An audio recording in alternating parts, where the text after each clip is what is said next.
Good afternoon, everyone out there in YouTube land. My name is Jared, and this is my channel, Mazda P3K.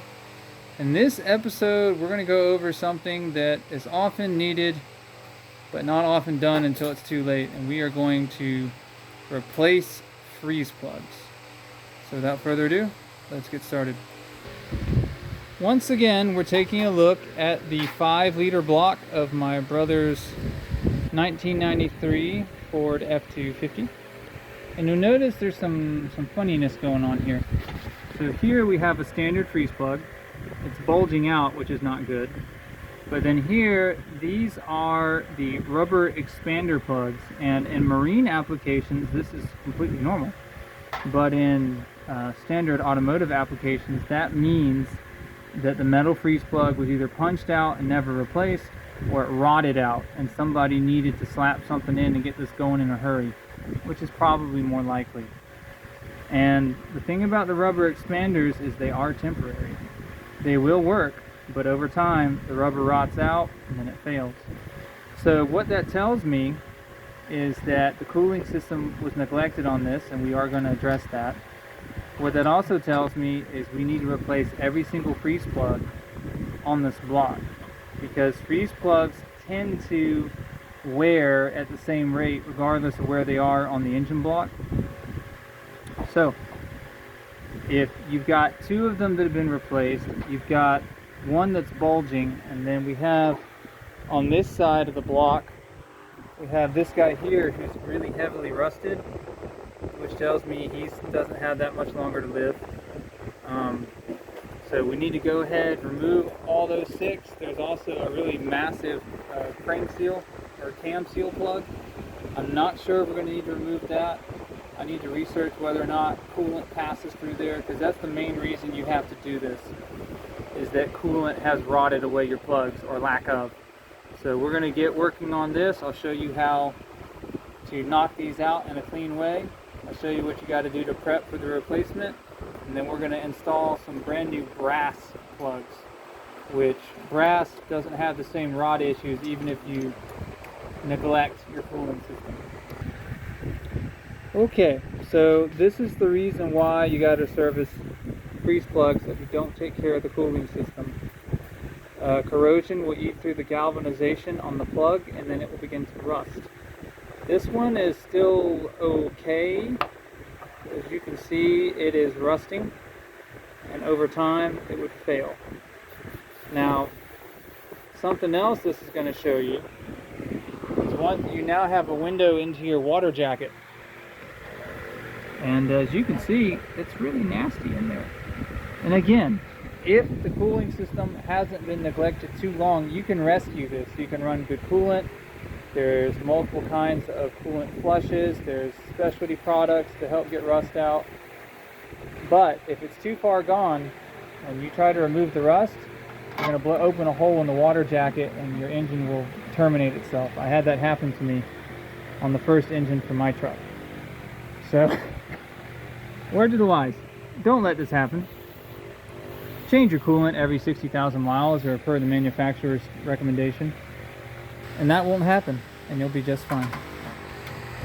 Okay, so this is your method when you're spinning out a standard freeze plug. You're going to need something kind of like a 1/4 extension. Doesn't have to be this, but something about that size, and some sort of whacking device, a motivator. You're going to come up on the edge of your freeze plug. You're going to start tapping it and spin it like that. And once you've got it spun, you're going to get some needle nose vice grip like this. You're going to grab it, and it may fight you a bit, so you clamp it, pull it out, and that's how you get a standard freeze plug out. Now, if the freeze plug is in really bad condition, it's going to fail when you try to do this, and you're going to blow a hole through it, and then you're probably going to have to get a grinder out and kind of grind your way through, unless you can still spin it somehow. So as you can see, there's noticeable rust on this plug on the inside and some on the outside. This one was okay. I don't like that buildup, but when I actually take a tool and score this, the metal's holding it okay. So I've seen worse, but we're going to replace all 3 of these. So it's the same method for each one, and you can use the same method even if it's a bigger plug. Smaller plugs like you see on cylinder heads, it's a little trickier because they're smaller, but it's the same basic idea. Tap one side, spin it in the bore, pull it out. Okay, so we've dealt with all of our standard freeze plugs. Now we need to take care of these rubber expanders, which a little bit of a different beast. So these we've determined they're 1/2, and we want to motivate them, so we got the big guy out. That's set to tighten. Okay, so this wasn't very tight at all. And I'm going to leave the nut on. I want to see if I can't hook something underneath the nut and then give it a yank. That's what I would do. Because if it doesn't work, you have a great comedic moment. Historically, I've had issues with trying to get these out because they get stuck. And then you have to darn near drill into them and cut them in half. Alright, so you guys missed it. We just had a Peter Griffin moment, but we got them out. What we wound up doing is these were really tight, so even though we had loosened the bolt, they hadn't shrunk, so to speak. They were still expanded. We got a claw hammer under them and just yanked under the nut for everything we had. Got them out. So again, you know, it was okay. But now we have full access here, and we're going to go ahead, and since we've got the rubber out of the way, we're going to work on this drain plug here, block drain, and then the smaller block drain here, get all that out. We actually will then, we're going to flip this right side up again. We're going to flush the block to see what amazing things come out, and then we'll work on cleaning these bores. I'll talk about that. Then we're going to insert the new plugs. So these don't get changed a lot, but these are your block drains, and this is what you're supposed to crack when you're trying to get all your coolant out of the block. And we are going to replace these. This is a, what do you say, is a 1/4 SAE Allen, and it is on super stupid tight. And the reason why, if you look really close, there is red, it's a red locker, if the camera will behave, there we go, on there. And with red thread locker, when you want to get it loose, you got to give it some heat. So I've got a torch right there, and we're going to throw heat on it, and then we're going to try to break it loose. Alright, so same process on this guy, though he is a different size. This one is a 3/16. Gonna throw some heat on it and then crank on it, see what we get. Did get this one out over here, so we're just gonna kind of keep working our way around. Alright, so we have turned the right side up, and we're gonna go ahead and flush out the water block. Before we do so, or now that we can, let's see what juicy yumminess comes out. Oh yeah! And that's why it's good to do this if you can. And with all the drains and the freeze plugs out, you can get all the sediment that's in the bottom of the water block versus all the stuff that's up here at the pump. Alright, so before we put our new plugs in, we have to clean up this cruft that's in this bore. And to do that, at least what I'm going to do, because you can use sandpaper, that works perfectly fine. I happen to have this lying around. It already has a sanding head on it. This is it's a jeweler's Dremel basically, and this head's about worn out, which is kind of what I want. You don't want to be really super aggressive, because if you dig into this too deep, it'll be out of round and the plug won't fit right, and that's no good.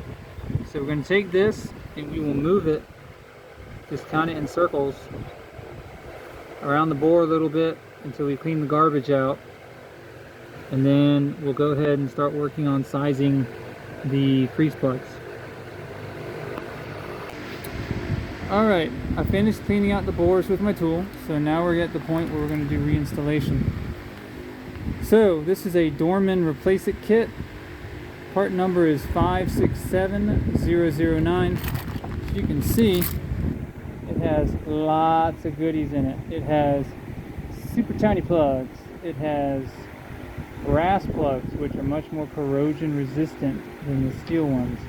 We've got our big cam plug in the back. All sorts of goodies in here. This is plugs not only for your block, also for your head, your cylinder heads. So we're just going to worry about the block ones right now, and then we will work on the cylinder heads later, because we can get to the ones in the front, but the ones in the back are blocked currently because we're on an engine stand, so we're going to have to do it on a crane. We'll get there when we get there. Another thing we got to do is we have to find an appropriate size socket so we can knock these things in clean and centered. And my brother's already taken care of that. This is our target freeze plug. You'll notice that a 24 millimeter fits it just about perfect. Keep it nice and centered as you tap it in. There is also a specific freeze plug installation tool. They come as a kit. It's essentially the same thing. It's a shaft with a specific shaped head that will fit into different size freeze plugs perfectly, and you tap them in with a hammer or a mallet.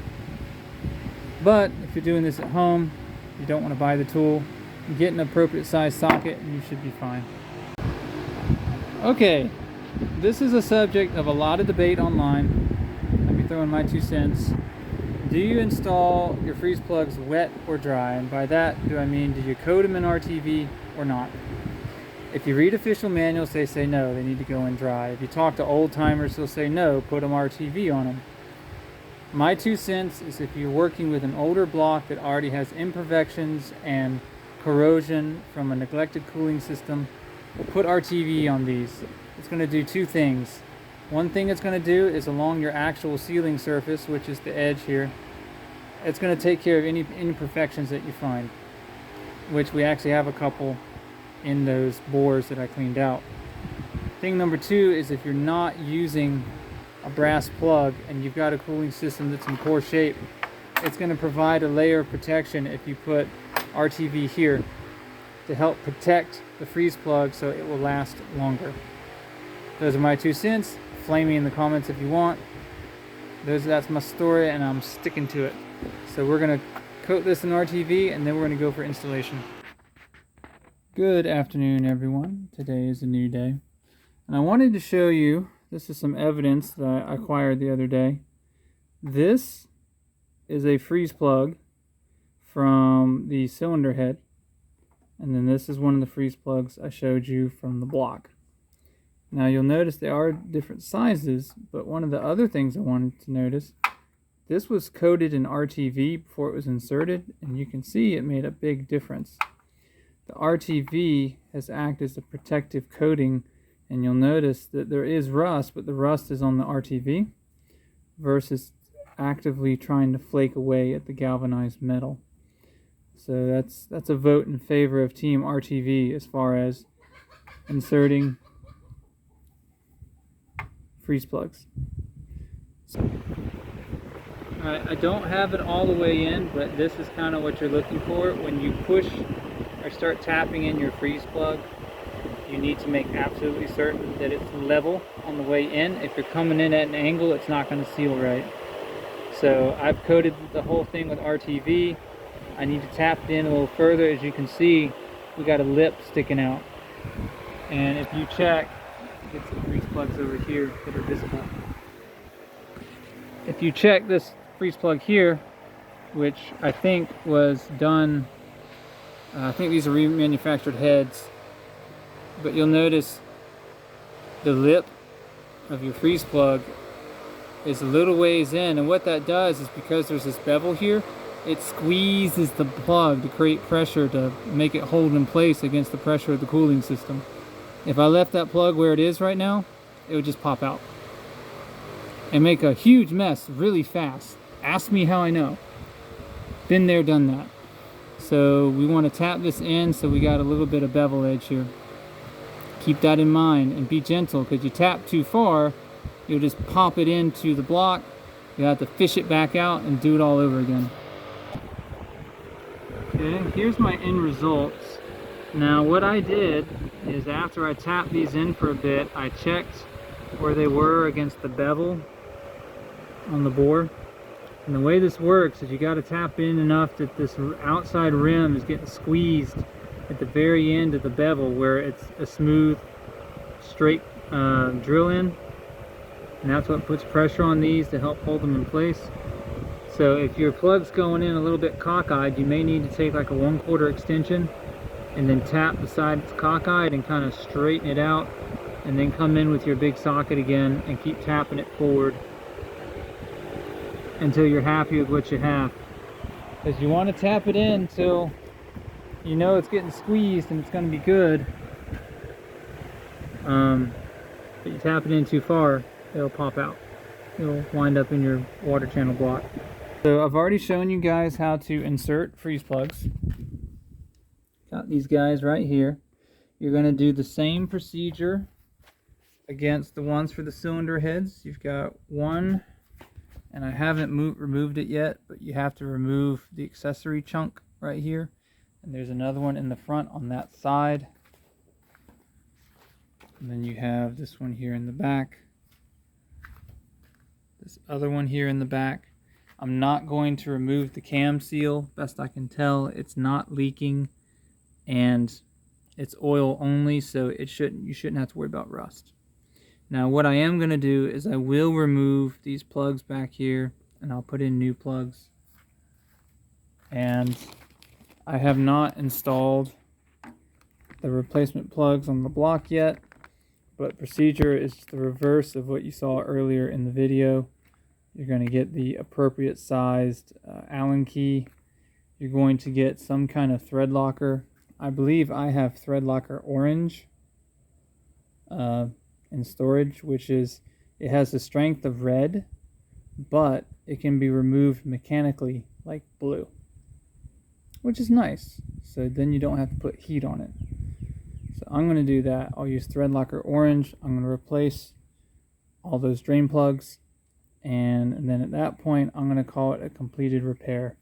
We're going to make, we being myself and my brother, are going to make a pretty hard push this weekend to try to get this entire block back in the truck. So I pronounce for freeze plugs, good repair.